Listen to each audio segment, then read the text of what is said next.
First of all, Advent means coming, and specifically, we celebrate the coming of the Lord being born as a human, just as all of us were. The difference is Jesus was born without original sin, without the sin of Adam. The readings for the Sundays of Advent leading up to his birth on Christmas are about the preparation for his coming.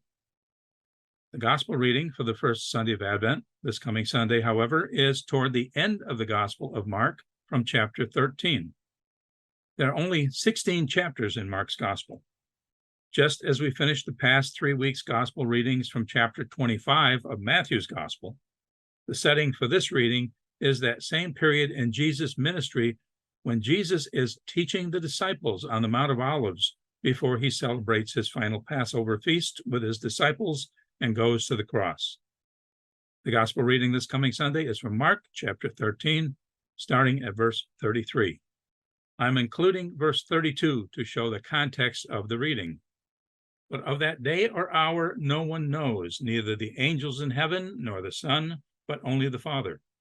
Be watchful, be alert. You do not know when the time will come. It's like a man traveling abroad. He leaves home and places his servants in charge, each with his work, and orders the gatekeeper to be on the watch. Watch, therefore. You do not know when the Lord of the house is coming, whether in the evening, or at midnight, or at cockcrow, or in the morning. May he not come suddenly and find you sleeping. What I say to you, I say to all, watch. As we know from our study of Matthew during this same time in Jesus' ministry, he's teaching about his return to the earth, his second coming. Verse 32 makes it clear he's talking about his second coming. But just as we noted when we studied the same teaching Jesus did in Matthew's gospel, this reading serves not only to teach the need for being prepared for his second coming, but also his first. The prophets of God in the Old Testament promised the Jewish people a Messiah would come to deliver them. What they were expecting was a Messiah that, if he came when the Jewish people were subject to Roman authority, the Messiah would overturn the Romans and establish God's kingdom on earth.